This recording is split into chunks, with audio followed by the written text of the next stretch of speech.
Today, I'm going to teach you how to enable request control in Microsoft Teams. This feature is incredibly useful when you're in a meeting and want to allow participants to request control of your shared screen, making collaboration much more interactive and efficient. Let's assume you're already inside a meeting and you want to enable this request control feature. The first thing you need to do is look at the top of your meeting window. You'll see three dots which represent the More Options menu. Go ahead and click on those three dots. This will open up a drop-down menu with various meeting controls and settings that you can adjust on the fly. From the drop-down menu that appears, locate and click on Settings.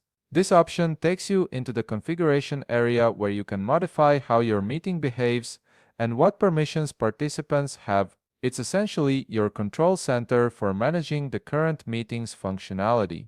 Once you click on Settings, you'll be directed to another menu. Here, look for the option that says Meeting Options and click on it. This is where the magic happens, as meeting options contain all the permissions and controls related to who can do what in your meeting.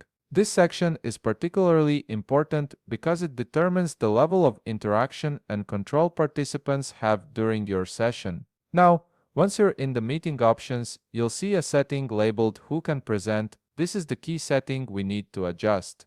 The Who Can Present option controls which participants have the ability to share their screen, take control when requested, and generally have elevated permissions within the meeting. By default, this might be set to a more restrictive option which limits who can interact with shared content. To enable request control, you need to change this setting to Everyone.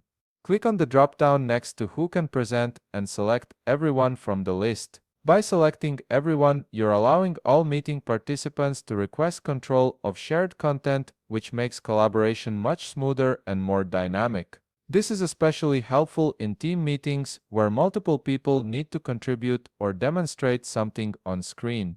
After you've made this change, make sure to click Save. This is a crucial step because without saving, your changes won't take effect and participants still won't be able to request control. Once you click Save, the settings will be applied immediately to your current meeting, and that's it.